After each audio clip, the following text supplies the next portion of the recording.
So dear students, we are doing numericals. तो सबने student से फ़ोन किया था कि वीडियो भी चाहिए, वीडियो में सोल्यूशन चाहिए। तो वीडियो सोल्यूशंस में आप हिंट दे रहा हूँ। ये पिक्स में भेज चुका हूँ आपको, है ना, एक्सरसाइज की। और सोल्यूशन भी भेजे हुए हैं मैंने पिक्स में, बट उसमें ऑडियो है, वीडियो नहीं है। तो जो वीडियो में मैं बता रहा हूँ आपको कैसे करना है इसमें।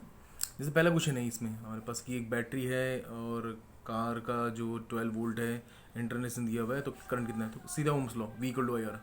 मतलब वी यहाँ पे क्या हो, ईएमएफ हो जाएगा, आर आपको ये दे रखा है, करंट निकल जाएगा। तो सीधा ओम्स लॉ लगाना है। पहले वाले क्वेश्चन में ओम्स लॉ लगेगा। दूसरे वाले में क्या बोल रहा है, दूसरे वाले में कह रहा है कि बैटरी 10 वोल्ट की है और इंटरनेशन 0.3 ओम का है, करंट मूव कर रही 0.5 है। तो रेजिस्टेंस निकालना है कितना, एक्सटर्नल रेजिस्टेंस कितना, ये इंटरनल रेजिस्टेंस है, ये एक्सटर्नल रेजिस्टेंस है। तो पहले तुम क्या करोगे, टोटल रेजिस्टेंस निकालो, 10/0.5 निकाल लेना ओम्स लॉ से। तो कितना आ जाएगा ये 20, 10 100 आएगा 5, हाँ 20 आ जाएगा। तो 20 में से 3 ओम तो किस चीज़ के लिए यूज़ हो रहा है, इंटरनल रेजिस्टेंस यूज़ हो रहा है। तो 17 ओम बन जाएगा। तो 17 ओम एक्सटर्नल रेजिस्टेंस होगा, ठीक है। फिर पूछ रहा है terminal voltage. Terminal voltage formula ये हो जाएगा, E is equal to V plus I R. E पता है आपको, ई एरा 10 हो जाएगा और आई अपने निकाल लिया है, आर आपको दे रखा है, तो यहाँ से वी निकल जाएगा।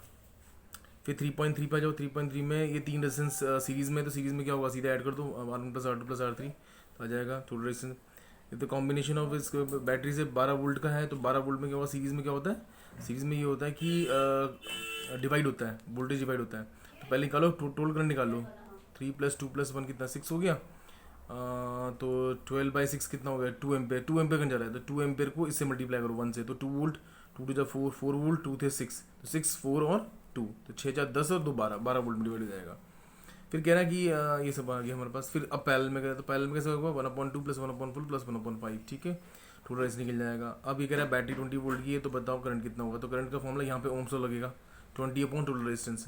अब हर एक में निकालना है, तो हर एक में निकालने के लिए क्या करेंगे, हर एक को निकालने के लिए, क्योंकि पैरेलल में सबके लिए वोल्टेज सेम होता है, इस पर भी 20, इस पर भी 20, इस पर 20, तो इसका आएगा, इस पे इस वाली ब्रांच में करंट आएगा 20/2, 20/4, 20/5। यानी पहले में कितना है, 20/2 कितना होगा, 10 एम्पेयर, यहाँ पे 10 एम्पेयर, यहाँ पे 5 एम्पेयर, यहाँ पे 4 एम्पेयर हो जाएगा। तो टोटल करंट कितना आएगा, 10 + 5 19 एम्पेयर आ जाएगा इसका आंसर टोटल करंट का, ठीक है। अब 3.5 में ये रेजिस्टेंस तुम्हें पता है, जो मेटल्स के लिए रेजिस्टेंस जो होता है टेम्परेचर के अकॉर्डिंग चेंज होता है और बढ़ता है। उसका फॉर्मूला ये रहेगा, RT = R0 1 + alpha delta. RT क्या है, किसी हायर टेम्परेचर पे कितना रेजिस्टेंस है। तो कितना दे रखा है, हायर टेम्परेचर पे 117 दे रखा है। लोअर टेम्परेचर पे कितना है, लोअर टेम्परेचर पे दे रखा है कितना, 100 ओम है ये, ठीक है। अच्छा 1+ से फॉर्मूले का होगा, अल्फा क्या होगा, अल्फा दे रखा है ये रहा, 1.70 × 10⁻⁴ डिग्री सेल्सियस दे रखा है, ठीक है। और डेल्टा टी कितना होगा, डेल्टा टी टेम्परेचर चेंज कितना है, टेम्परेचर चेंज तो ये निकालना है बेटा हमें कि हायर टेम्परेचर, तो लोअर टेम्परेचर कितना है 27। तो आप क्या करोगे, टेम्परेचर यहाँ डेल्टा टी में T-27 है, तो टी निकाल लेना, किस हायर टेम्परेचर पे रेजिस्टेंस 117 है। और नेग्लिजिबल स्मॉल करंट ये वाला फॉर्मूला दिया हुआ है आपको, रो दे रखा है, ये दे रखा है आपको, निकालना नहीं, रो निकालना है आपको ना। तो R = ρL रेजिस्टेंस दे रखा है आपको, ठीक है। रेजिस्टेंस दे रखा है, लेंथ दे रखा है आपको, ये देखा है सबकी यूनिट्स प्रॉपर फॉर्म में, तो कोई दिक्कत नहीं, रो निकाल जाएगा यहाँ से। सिल्वर वायर का रेजिस्टेंस दे रखा है 2.1 ओम है, कितने 27.5 पे है, और 2.7 है 100 पे है। तो क्या पे है, अल्फा पूछ रहा है हमसे, तो दोबारा वही फॉर्म लग जाएगा, कौन सा, ये वाला फॉर्म लग जाएगा, RT = R0 1 + alpha delta T, same form लग जाएगा, कोई दिक्कत नहीं है, ठीक है। अल्फा निकल जाएगा रेजिस्टेंस से। अच्छा आंसर कोई दिक्कत नहीं, आंसर दिया भी होता है, टेबल में भी दे रखा है आपको। Heating element using nichrome connected to a 230 volt supply, drawing initial current. देखो निक्रोम वायर एक एलॉय होता है जिसमें करंट शुरू में कितना जा रहा है, 3.2 एम्पेयर है। तो रेजिस्टेंस कितना होगा, 230/3.2, ये रेजिस्टेंस निकल जाएगा, क्योंकि रेजिस्टेंस क्या होता है, वोल्टेज का करंट होता है। थोड़ी देर बाद कह रहा है कि थोड़ी बार करंट हो जाएगा 2.8 एम्पेयर, यानी रेजिस्टेंस बढ़ेगा तो टेम्परेचर बढ़ेगा, टेम्परेचर बढ़ने से रेजिस्टेंस बढ़ जाएगा, तो 230/2.8 एम्पेयर हो जाएगा। व्हाट इज द, तो आपको बताना है उसका हीटिंग एलिमेंट का टेम्परेचर कितना होगा जिस टाइम पे करंट इतना फ्लो कर रहा है। तो इसमें वही फॉर्मूला है, RT = R0 1 + alpha delta T. RT और R0 कैसे निकलेगा, RT निकलेगा आपका इसको डिवाइड करके, 2.8 को डिवाइड करके, किसको, 230 को। और R0 कैसे निकलेगा, 230/3.2 होगा। शुरू में रेजिस्टेंस कम होगा ना, बाद में रेजिस्टेंस बढ़ जाएगा, और ये T-27 कर देना, टी निकल जाएगा आपका। अच्छा ये मैंने कल वीडियो सोल्यूशन भेजा था, कि बहुत इंपॉर्टेंट क्वेश्चन है, 3 मार्क्स का क्वेश्चन है, 3 मार्क्स बोर्ड में आया था, प्रैक्टिस कर लेना इसको, किरचॉफ लॉ यूज़ होगा इसमें। मीटर पीछे क्वेश्चन दे रखा है कि पहले 39.5 सेंटीमीटर बैलेंस पॉइंट है, और रेजिस्टेंस कितना लगा 12.5 है, तो पूरा अननोन का रेजिस्टेंस निकालना है। तो वही ये P/Q = R/S, तो P क्या हो जाएगा, मान लो तुम्हारा ये रेजिस्टेंस कितना है 12.5 ले लो, इसको ये वाला 12.5 ले लो, नीचे नीचे x कर लो, ऊपर कितना होगा 39.5 होगा, नीचे कितना होगा 100 - 39.5, क्योंकि मीटर बीच में लेंथ कितनी होती है 100 होती है, तो सिंपल हो जाएगा, क्रॉस मल्टीप्लाई करके आंसर आ जाएगा। डिटरमाइन द बैलेंस पॉइंट, ये एक्स और वाई अगर इंटरचेंज हो गए, तो पहले बैलेंसिंग पॉइंट 39.5 पर है, अब बैलेंस पॉइंट कितना आएगा 100 माइनस 89.5 हो जाएगा। गैलोमीटर को और इंटरचेंज करेंगे तो कोई फर्क नहीं पड़ेगा। अगर मान लो ये कह रहा है मान लो यहाँ पे गैलोमीटर है, गैलोमीटर को लगा के यहाँ लगा दो और बैटरी को यहाँ से यहाँ उठा के यहाँ लगा दो तो भी वो काम करेगा, मतलब तब भी वो व्हीटस्टोन ब्रिज बनता है। ठीक है, इस वाली फिगर में नहीं बनेगा, इस वाली फिगर में तो ये रेशियो उल्टे लगा रखे हैं इसे। अब है स्टोरेज बैटरी, ये 8 वोल्ट है, इंटरनेशनल दे रखा है, ये सब दे रखा है आपको। और ये चार्ज हो रहा है यार यहाँ पे देखो, ये अलग कर दिया उन्होंने, चार्जिंग है तो यहाँ पे फॉर्मूला लगेगा E equal to V minus I R. जब बैटरी चार्ज होती है ना तो फॉर्मूला लगता है V माइनस आई आर लगता है। ठीक है, ये याद रखना है तुम्हें, ये वाला फॉर्मूला याद है, इसमें ये वाला फॉर्मूला लगेगा फिर।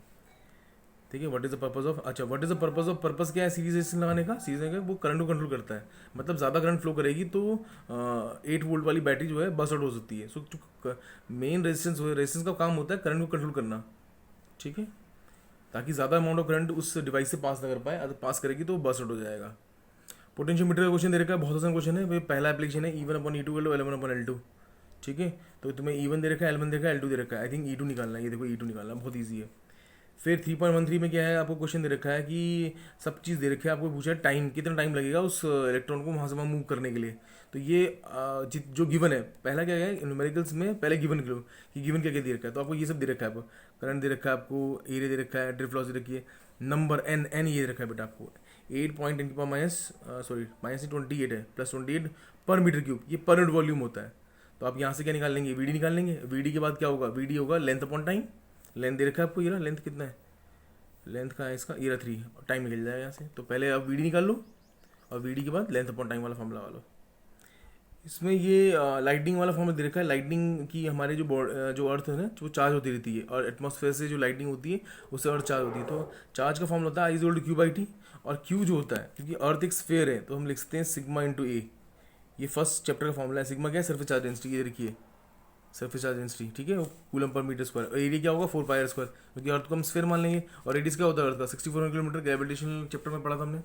तो उससे हमारा टाइम निकल जाएगा ना, टाइम फाइन कर रहा है। देखो ये पूछ रहा है, टाइम पूछ रहा है, हाँ ये हाउ मच टाइम, कितना टाइम लगेगा चार्ज करने के लिए। ठीक है, ये न्यूट्रलाइज करने के लिए अर्थ की सरफेस को। 3.15 6 लेड एसिड है, इसमें भी करंट पूछ रहा है। तो जब बहुत सारे सेल लग जाएंगे सीरीज में तो फॉर्म लगेगा I = NE/NR। NE क्या हुआ, जितने नंबर सेल्स होंगे उसको उसके में से मल्टीप्लाई करो, जितने नंबर को सेल्स होंगे उसको इंटरनल से मल्टीप्लाई कर दो। अगले वाले में भी ये दिया हुआ है। अगले वाले में क्या है कि क्या कह रहा है, would maximum current be drawn from cell. Cell से करंट जो आएगा बहुत कम आएगा तो आपकी कार स्टार्ट नहीं हो पाएगी। कार के लिए आपको बैटरी की वोल्टेज ज़्यादा चाहिए। बैटरी की वोल्टेज कितनी 1.9 है, तो 1.9 तो बहुत कम वोल्टेज होती है। ठीक है, अच्छा फिर ये है कि जो एल्यूमिनियम है और कॉपर वायर है ना, उनका रेजिस्टेंस सेम है। तो ये पूछ रहा है कि हम जो बड़ी बड़ी केबल्स बनाते हैं, जो ट्रांसमिशन केबल्स बनाते हैं, घरों वाली केबल नहीं, बाहर की केबल जो ओवरहेड पावर केबल्स होती हैं, उसमें 11,000 का वोल्ट होता है, तो उसमें हम प्रेफर करते हैं एल्यूमिनियम की। जबकि एल्यूमिनियम इतना अच्छा कंडक्टर नहीं होता। देख लो आप, एल्यूमिनियम की रेसिस्टिविटी कितनी है, 10⁻8 है, और ये 1.8 है, लेकिन ये 1.72, तो कॉपर बेटर कंडक्टर है। तो फिर भी कॉपर को यूज़ करके हम एल्यूमिनियम को यूज़ करते हैं, क्योंकि एल्यूमिनियम का मास जो है ना, वेट जो है कम होगा। तो उसका फॉर्मूला ये होगा, ऐसे करके शो करेंगे, mass of copper upon mass of volume. Mass को density into volume, density into volume करोगे। डेंसिटी ज़्यादा किसकी है, कॉपर की, ये देख लो बेटा, कॉपर की 8.9 है, एल्यूमिनियम कितनी है 2.7 है, तो ये ज़्यादा होगा। वॉल्यूम क्या होगा, वॉल्यूम को ब्रेक करोगे डेंसिटी इंटू वॉल्यूम को ब्रेक करोगे एरिया इंटू लेंथ, क्योंकि वायर कैसे लिया जाएगा सिलेंडर, एरिया इंटू लेंथ, और लेंथ दोनों की सेम है, तो लेंथ कट जाएगा। तो आपको देखना पड़ेगा एरिया किसका ज़्यादा है, एरिया किसका ज़्यादा है, एरिया कॉपर का ज़्यादा होगा या एरिया एल्यूमिनियम ज़्यादा होगा। तो कैसे निकलेगा एरिया, एरिया ऐसे निकलेगा, रेजिस्टेंस = R = ρL/, ऐसे निकलेगा इससे यार। अब ये इससे निकलेगा। अब उसने बोला, इसने क्वेश्चन में दिया हुआ है रेजिस्टेंस भी क्या है, रेजिस्टेंस भी सेम है, लेंथ भी सेम है। इसका मतलब जिसकी रेजिस्टिविटी ज़्यादा होगी, अब क्योंकि जिसकी रेजिस्टिविटी ज़्यादा होगा उसका एरिया भी ज़्यादा होगा। तो रेजिस्टिविटी ज़्यादा किसकी है, रेजिस्टिविटी ज़्यादा किसकी है, रेजिस्टिविटी ज़्यादा इसकी ज़्यादा है, तो इसका एरिया भी ज़्यादा हो जाएगा। तो उस रेशियो को तुम इस वाले फॉर्मूले में रखोगे यहाँ पे, तो उससे तुम देखोगे जो मास ऑफ कॉपर है वो एल्यूमिनियम के मास से ज़्यादा आएगा। मतलब कॉपर का मास ज़्यादा होगा, एल्यूमिनियम के मास कम होगा। तो कहने का मतलब है सेम रेजिस्टेंस के लिए, मतलब अगर वायर एक सेम वायर ले लिया हमने, इतना सेम लेंथ ले लिया, सेम वायर के लिए हमें ज़्यादा वेट पड़ेगा किसका, कॉपर है। तो कॉपर वाला ज़्यादा हैवी हो जाएगा, इसलिए कॉपर को यूज़ नहीं करते। 3.17 में क्या कह रहा है, ये कह रहा है देखो ये यार निक्रोम नहीं मैग्नीट के लिए ये बनाया है, टेबल बनाया हुआ है ओम्स लॉ का। क्या ओम्स लॉ को फॉलो कर रहे हैं, तो सीधा V = IR वाला चेक कर लेना। V/I तो जो रेजिस्टेंस है वो फेयरली कांस्टेंट आएगा। इसका मतलब करंट कितना भी बढ़ जाए, देखो कितना 8 एम्पियर हो गया, और कितना गर्म हो गया वायर, इतना हीट होने के बाद भी, इतना टेम्परेचर बढ़ने के बाद भी ये ओम्स लॉ को ओबे कर रहा है। तो इसका मतलब इसका क्या होगा, इसका अल्फा नेग्लिजिबल है। इसका मतलब resistance is almost independent of temperature. ये रीजनिंग क्वेश्चन है, ये रीजनिंग क्वेश्चन मैंने तुम्हें बता रखे हैं, वो ऑडियो सुन लेना, फिर मैं फिर भी बता देता हूँ ये कि ये स्टडी करंट है। कह रहा है एक बताओ इसमें क्या क्या चीज़ चेंज हो रही है। कह रहा है करंट फ्लो कर रही है, कह रहा है कि वायर ऐसे में करंट फ्लो कर रही है, देखो ऐसे एक वायर ऐसे ली हुआ है, ठीक है, ठीक है, करंट फ्लो कर रहा है। तो करंट फ्लो कर रहा है तो करंट तो क्या रहेगा यहाँ पे, करंट हमेशा कांस्टेंट रहेगा। क्यों? एरिया यूनिफॉर्म नहीं है, नॉन यूनिफॉर्म है, तो करंट क्या होगा आपका, करंट आपका चेंज जाएगा बेटा। नहीं, करंट कांस्टेंट रहेगा क्योंकि चार्ज हमेशा कंजर्व रहता है, तो current remain constant. Current density क्या होगा, जे इज इक्वल टू क्या होता है, J is equal to I upon A होता है। अब एरिया चेंज हो रहा है, करंट कांस्टेंट है, इसका मतलब करंट डेंसिटी चेंज हो जाएगी, बढ़ जाएगी यहाँ पे। इलेक्ट्रिक फील्ड भी क्या होगा, J equal to sigma E, J equal to sigma E, और माइक्रो का फॉर्मूला है, माइक्रो की फॉर्म ऑफ ओम्स लॉ। तो जे क्या है आपका, जे है आपका चेंज हो रहा है, सिग्मा आपका कंडक्टिविटी कांस्टेंट रहेगा, तो इलेक्ट्रिक फील्ड भी चेंज हो जाएगी, ये भी चेंज हो जाएगी, कांस्टेंट नहीं रहेगी। ड्रिफ्ट स्पीड क्या रहेगी, ड्रिफ्ट स्पीड भी चेंज हो जाएगी। पूछो कैसे, आई इज इक्वल टू क्या होता है, एन ई वी डी, ठीक है, एनईवीडी। नंबर ऑफ चार्जेस कांस्टेंट रहेंगे, इलेक्ट्रॉन का चार्ज कांस्टेंट रहेगा, आई अपॉन ए क्या होगा, current density, current density change हो रही थी, तो इसका मतलब वीडी भी चेंज होगा, तो ड्रिफ्ट लॉ से भी चेंज हो जाएगी, ठीक है। इस ओम्स लॉ यूनिवर्सिटी अपने नो, कुछ कुछ एग्जांपल्स पता है तुम्हें यार कौन से हैं, जैसे आपका गैलियम एसनाइड, सेमीकंडक्टर, ये फॉलो नहीं करते। लो वोल्टेज में रेजिस्टेंस हमेशा क्या होना चाहिए, हाई करंट में रेजिस्टेंस कम होना चाहिए, ठीक है भाई, ओम्स लॉ से बता दो, रेजिस्टेंस कम होगा तो करंट ज़्यादा होगी। हाई टेंशन मतलब जैसे हमारी ओवरहेड पावर केबल्स होती हैं 6000 वोल्ट में, रेजिस्टेंस हाई होना चाहिए, डेफिनेटली हाई होना चाहिए, क्योंकि अगर ज़्यादा नहीं, अगर रेजिस्टेंस कम होगा तो बहुत ज़्यादा करंट फ्लो करेगी, तो उससे क्या होगा, बस्ट आउट हो सकता है, चीज़ें जल सकती हैं। एलॉयज ऑफ मेटल्स है, ये मेटल्स की एलॉयज की ज़्यादा ग्रेटर होती है। Alloys have higher temperature coefficient, किसका होता है, एलॉयज का ज़्यादा नहीं, लोअर होता है, कम होता है इसका, ये टेबल से पता लग जाएगा। रेसिस्टिविटी जो होती है नियरली इंडिपेंडेंट होती है, बिल्कुल सही है ना, ठीक है, इंडिपेंडेंट होती है, और रैपिडली चेंज थोड़ी होती है, टेम्परेचर के इंडिपेंडेंट होती है। रेसिस्टिविटी 10 की पावर बहुत ज़्यादा होती है एम्बर की, तो ये तो इंसुलेटर है। अच्छा, गिवन रेजिस्टेंस दे रखे हैं आपको, आर एन रेजिस्टेंस दे रखे हैं, तो सीरीज में क्या हो जाएगा, एनआर हो जाएगा, मल्टीप्लाई कर दो, जब इक्वल होती है ना रेजिस्टेंस तो आप उसके नंबर से मल्टीप्लाई कर सकते हैं, और पैरेलल में क्या हो जाएगा, आर बाय एन हो जाएगा। Now you find the ratio, तो आर से आर कट जाएगा, एन एन एन का स्क्वायर आ जाएगा इसका आंसर। अच्छा, ये तीनों रेजिस्टेंस किस लगे, 1 ओम 2, ये हिडन ट्रायल मेथड है, 1 ओम 2 ओम 3 ओम को तीन रेजिस्टेंस है, आपको क्या निकालना है, आपको ये आंसर निकालने हैं, तो बेटा आप अलग सर्किट बनाएंगे, तीनों सीरीज में जोड़ दो, तीनों पैरेलल में जोड़ दो, दो पैरेलल में कर दो, एक सीरीज में कर दो, ठीक है, दो सीरीज में एक पैरेलल में कर दो, तो अपने आंसर आ जाएंगे, कोई दिक्कत नहीं इसमें। तो उसके बाद ये देखो, ये वाला न्यूमेरिकल है, ये न्यूमेरिकल देखो एक सिमेट्रिक फिगर दे रखी है, ये रिपीट हो रहा है, तो पहले इस वाले को सॉल्व कर लो। करंट जो यहाँ से जाएगा वो 2 में डिवाइड हो जाएगा, 1 ओम और 2 ओम में डिवाइड हो जाएगा, और 1 ओम में सेम जाएगा, तो 1 + 1 2 हो जाएगा, नीचे 2 + 2 4 हो जाएगा, 2 और 4 पैरेलल में, पैरेलल का फॉर्मूला तुम्हें बता रखा है, सीधा मल्टीप्लाई करो, सम से डिवाइड कर दो, 2 4 8, 8/6, 8/6 इसका आंसर आ गया। अभी कितने, 1 2 3 4, चारों सीरीज में, तो 8/6 × 4 आंसर इसका, 8/6 एक का है, इंटू 4 कर दो, क्योंकि 4 है, 1 2 3 4। ऐसे ये पैरेलल में नहीं है बेटा, करंट अगर स्टार्ट होगा ऐसे करके तो ये जाएगा, करंट जाएगा सीधे जाएगा, कहीं डिवाइड होगा नहीं, कहीं डिवाइड हो ही नहीं रहा, इसका मतलब सब सीरीज में। पैरेलल में मिलने का मतलब ये नहीं होता कि पैरेलल में वो पैरेलल लाइंस हैं, ये पैरेलल लाइन दिख रही है, इसका मतलब पैरेलल में नहीं है, पैरेलल का मतलब है करंट जो डिवाइड है, कहीं डिवाइड तो हो रहा है नहीं, अगर करंट यहाँ से जाएगा तो कहीं डिवाइड होगा, देखो नहीं, कहीं डिवाइड होगा ही नहीं, तो 5R हो जाएगा इसका आंसर। अच्छा, इसमें क्या है, ये एक बहुत इंपॉर्टेंट क्वेश्चन है, लेटर वाला, इनफाइनाइट लेटर है। पहली चीज़ आप देखो, इनफाइनाइट लेटर का आंसर या इनफाइनाइट कैपेसिटी का आंसर कभी इनफाइनाइट नहीं होता, बहुत लंबी चल रही चेन, देखो ये इनफाइनाइट है, इसका आंसर कोई बच्चा इनफाइनाइट नहीं लिखेगा। कैसे करेंगे इसमें, हमें मान के चलेंगे कि इनफाइनाइट में अगर हम थोड़ी सी चीज़ ऐड कर दें तो उसकी वैल्यू उतनी रहती है, इनफाइनाइट में कुछ ऐड करेंगे तो इनफाइनाइट रहेगा। तो हमने पूरे लेटर का जो सम है उसका रेजिस्टेंस कितना मान लिया हमने, x मान लिया, देखो पूरा इसका यहाँ तक सॉल्व करिए, यहाँ तक सॉल्व करिए, बस इसको छोड़ दिया, इसको छोड़ दिया, इसको छोड़ दिया, इसको छोड़ दिया, और इंटरनल रेजिस्टेंस 0.5 छोड़ दिया, तो आंसर कितना आएगा पूरा मिला के, x आ गया, लेट इट बी x, पूरा मैक्सिमम आंसर हमारा x आ गया। x पैरेलल के साथ जुड़ेगा तो कितना आएगा, x यहाँ तक आ गया ना, ये भी सब जुड़ गई, x आ गया, x के साथ पैरेलल में, और पैरेलल के साथ फिर ये इसके तीनों सीरीज में आ जाएंगे, तो आप लिखोगे x × 1/1 + x, ये आ गया, फिर ये इसके साथ जुड़ गया, फिर तीनों सीरीज में आ जाएंगे, तो ये आ जाएगा 1 + 1 + 0.5, ये भी आएगा क्योंकि इसका इंटरनल रेजिस्टेंस होगा यहाँ पे, प्लस x × 1/1 + x, वो सारा जुड़े किसके बराबर आएगा, ये आएगा x × 1/1 + x + 1 + 1 + 1/2 must be equal to x, मैंने ये बताया था ना, इन्फिनिटी में कितना भी ऐड करो उसमें आंसर वही रहेगा। अब इसको सॉल्व करोगे तो क्वाड्रेटिक बनेगी, x की वैल्यू आ जाएगी आपके पास सीधा, x की 2 वैल्यू आएंगी, नेगेटिव वाली वैल्यू छोड़ देना क्योंकि रेजिस्टेंस नेगेटिव नहीं होता, पॉजिटिव वाली लेना, तो ये सॉल्व करोगे आप क्वाड्रेटिक की तरह।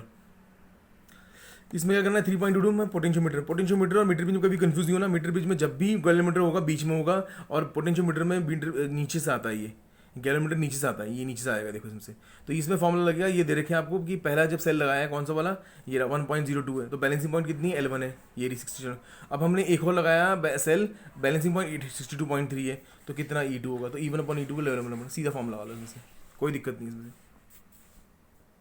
Is the balance point affected by high resistance? No बेटा, ये जो रेजिस्टेंस होता है, ये जो हाई रेजिस्टेंस लगाया जाता है, ये सिर्फ गैलोमीटर को प्रोटेक्ट करने के लिए होता है, क्योंकि गैलोमीटर का रेजिस्टेंस कम होता है, नहीं गैलोमीटर का रेजिस्टेंस ज़्यादा होता है लेकिन सेंसिटिव होता है, तो 600 किलो ओम को गैलोमीटर को प्रोटेक्ट करने के लिए होता है। Is the balancing point affected by internal resistance? नहीं, इंटरनल रेजिस्टेंस नेग्लिजिबल होता है, इसका कोई फर्क नहीं पड़ेगा, it's negligible. Would the method work in the opposition? नहीं, हमेशा ये जो वैल्यू नहीं, यानी ये जो वैल्यू होती है, जो ड्राइवर सेल है 2 वोल्ट इस वाले सेल से जिसको EMF मेजर करना है, इससे ज़्यादा होना चाहिए, otherwise balance point will not be obtained. फिर क्या लिखा हुआ है, अच्छा अगर हमें बहुत कम वोल्टेज की मिली वोल्ट मेजर करना है तो कैसे करेंगे, मिली वोल्ट मेजर करना है, मान लो एक्सट्रीमली मिली वोल्ट, तो क्या पोटेंशियोमीटर है, तो इसके लिए क्या करना पड़ेगा, आप लेंथ बढ़ानी पड़ेगी, इसकी लेंथ बढ़ा दो, जितनी लेंथ बढ़ा दोगे तो के क्या होता है, पोटेंशियल ग्रेडियंट क्या होता है, V/L, जितना लेंथ बढ़ा दोगे उतना के की वैल्यू कम हो जाएगी, तो और ज़्यादा सेंसिटिव हो जाएगा, तो बाय इंक्रीजिंग द लेंथ और द पोटेंशियोमीटर कर सकते हैं। फिर 3.23 है, 3.23 में भी वही क्वेश्चन दिया हुआ है, यहाँ पे बस उन्होंने ना लेंथ के बदले क्या कर दिया, लेंथ तो दे रखी है, वोल्टेज के बदले रेजिस्टेंस दे रखा है। अब आपको पता है voltage is proportional to resistance, अगर करंट कांस्टेंट है और करंट इसमें ड्रॉ होती नहीं है, तो आपको क्या करना है, यही फॉर्म लगाना है, यही वाला formula, V is proportional to L1 है, तो L1 L2 दे दिया, ये रहा 58.3 16.3, और यहाँ पे रेजिस्टेंस हो जाएगा, रेजिस्टेंस पहले वाला 10 ओम के लिए, जब 10 ओम का रेजिस्टेंस था तो बैलेंसिंग पॉइंट 58.3 था, अब नया वाले के लिए क्या बैलेंसिंग पॉइंट है, ये रहा, तो x के लिए निकालना है आपको, तो वही फॉर्मूला लगेगा, E1/E2 = L1/L2, बस E1/E2 के बदले क्या हो जाएगा, R1/R2 हो जाएगा बेटा, ये निकालना है आपको। Determine the value of x क्या है, ये रेजिस्टेंस है, ठीक है, ये भी पोटेंशियोमीटर पे क्वेश्चन है। और 3.24 जो लास्ट क्वेश्चन है, वो लास्ट क्वेश्चन किस पे दिया हुआ है, डिटरमाइन इंटरनल रेजिस्टेंस है। पोटेंशियोमीटर की जो सेकंड एप्लीकेशन है वो क्या होती है, इंटरनल रेजिस्टेंस निकालने के लिए। एक तो होता है कंपैरिजन में, ये देखो E1/E2 = L1/L2, ये दोनों प्राइमरी सेल होते हैं, एक होता है आपका लैग्रैंजी सेल, एक होता है डेल्टन सेल, केमिस्ट्री में पढ़ा होगा आपने, ये भी एक दिया हुआ है यहाँ पे। अब ये कह रहा है इसमें बताओ इसका इंटरनल रेजिस्टेंस कितना होगा, तो सीधा फॉर्मूला है हमारे पास, E = क्या होता है, L1/L2 -1 × capital R। L1 balancing point कब होगा, जो ओपन सर्किट होगा, ये रहा ओपन सर्किट है, ओपन सर्किट मतलब जब करंट बिल्कुल ड्रॉ नहीं हो रही होगी, 76.3 है। और L2 क्या होगा, L2 जब सर्किट क्लोज है, सर्किट क्लोज मतलब जब आप रेजिस्टेंस लगा दिए, कितना लगा दिया 9.5 ओम में, जब 9.5 ओम में तो लेंथ कितनी 64.8 है, हमेशा लेंथ कम होती है ओपन सर्किट से, ये बात याद रखना। तो L1 बड़ी वाली लेंथ आएगी, L2 छोटी वाली लेंथ आएगी, और रेजिस्टेंस कितना है आपका, ये रहा 9.5 ओम में, आप वैल्यू पुट करो R आ जाएगा आपका, R का ऑर्डर 1 ओम 2 ओम के आसपास होता है, ज़्यादा नहीं होता, ठीक है। तो इतना पूरा ये वीडियो सोल्यूशन है आपका, इसको खुद हाथ से करो, do it your self, otherwise you will forget, चीज़ें इतनी आसान नहीं है, ठीक है। और पूरा चैप्टर करो ये ढंग से, ये यूनिट 2 जो है बहुत इंपॉर्टेंट है। अब मैं आपको यूनिट 3 भेजूंगा फिर मैग्नेटिक, और वीडियो बनाऊंगा क्योंकि वीडियो में ज़्यादा समझ में आता है, ठीक है।